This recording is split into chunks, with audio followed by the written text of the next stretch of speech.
భారత్ని సందర్శించే చైనా వృత్తి నిపుణులకు సులువుగా బిజినెస్ వీసాలు జారీ చేయాలని భారత ప్రభుత్వం నిర్ణయించింది. ఈ మేరకు నిబంధనలు సడలించింది. వీసా దరఖాస్తులను ఇకపై వేగంగా ఆమోదించబోతున్నారు.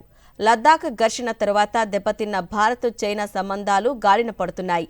అమెరికా ఆంక్షలు, టారిఫ్ల నేపథ్యంలో చైనాతో వాణిజ్య సంబంధాలకు అధిక ప్రాధాన్యత ఇస్తోంది ఇండియన్ గవర్నమెంట్. ఇందులో భాగంగానే బిజినెస్ వీసా నిబంధనల్లో తాజాగా మార్పులు చేసింది.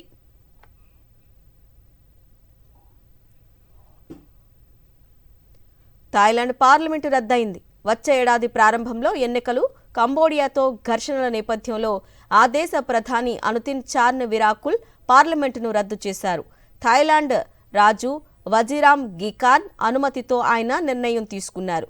ఎన్నికలకు తాము సిద్ధంగా ఉన్నామని ప్రకటించారు ప్రధాని అనుతిన్.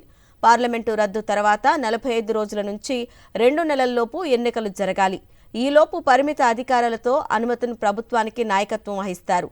థాయిలాండ్తో కంబోడియాతో సుదీర్ఘకాలంగా సరిహద్దు వివాదం కొనసాగుతోంది. రెండు వైపులా లక్షలాది మంది నిరాశ్రయులయ్యారు. రెండు దేశాల మధ్య ఘర్షణల్లో 20 మంది మృతి చెందారు. ఈ ఉద్రిక్తతల సమయంలో థాయిలాండ్ పార్లమెంటు రద్దు నిర్ణయం కీలకంగా మారింది.